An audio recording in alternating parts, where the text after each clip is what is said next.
Storm Éowyn was one of the most powerful storms ever to hit the island of Ireland. In January 2025, close to 1 million homes were left without power, hundreds of thousands without water. There were unprecedented wind speeds and mass disruption to work, transport and day-to-day life. Éowyn came barely a month after the hugely destructive Storm Dara and less than a decade after Storm Ophelia. At that point, the worst storm ever to hit the country and the only other time an all-county status red weather warning had been issued.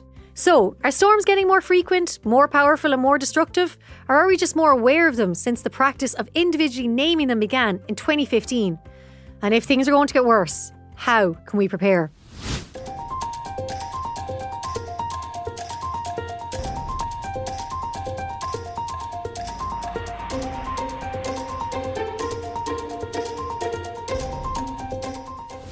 Hello, I'm Meghann Scully and welcome to Energise, the show that looks at sustainability in all its forms and what we can all do to shape a clean energy future. Dr. Noel Fitzpatrick is a weather researcher and a science communicator. I feel like we're getting more storms than ever, or is it just because we're more exposed to it because of our social media? I think it's both. So there's a conscious effort to make the public more aware of storms. So things like naming storms, for example. That's it's amazing how effective it is. People really latch on to a name of a storm and they understand it's an event so that it gets a lot more coverage. And that's useful because it means people listen to the warnings, people heed when to stay indoors and not to travel, things like that. And then there's also the increasing intensity of the storms that we're getting. So we hear sort of future projections of, we're going to have much worse storms in the future and things like that. But now we're actually seeing it, sort of a yearly basis that these storms are occurring now. So they're much more visible than they were, certainly because they're getting more coverage, but they're also increasing in intensity as well. Okay, quick side note. Do you know how we name storms? It started back in 2015 and I never knew. It was collaboration between Met Éireann, the Met Office in the UK, and the Dutch Weather Service.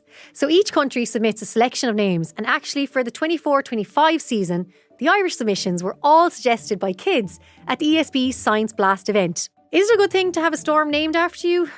I don't know. I don't think I'd want to storm Meghann. Anyway, the naming system works, and the three countries' weather services have been very happy with the system, even if Dutch or English weather reporters might stumble over Ruan or Sive.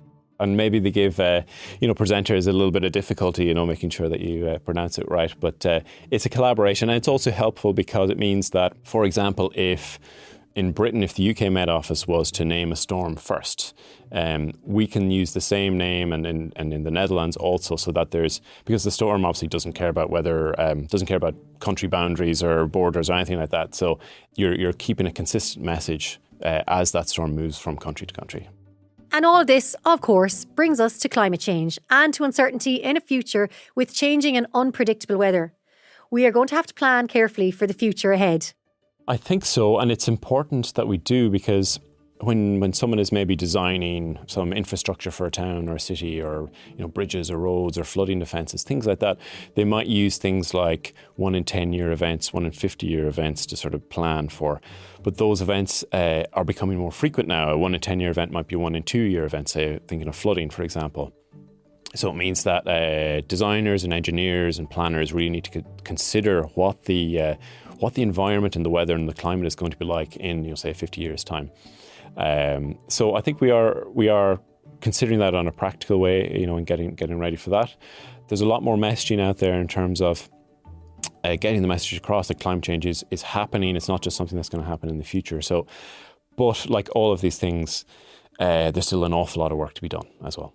So it turns out we're all more aware of storms because of naming them, and that's a good thing.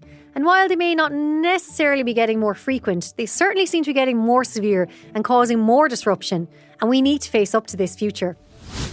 Don't forget, you can listen to our companion podcast, Re-Energise, on all podcast platforms and get lots more on all of this.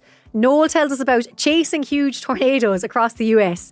We hear from a couple who were almost killed when a tree fell through their roof during Storm Éowyn. And we find out what goes on behind the scenes when a severe storm hits the country.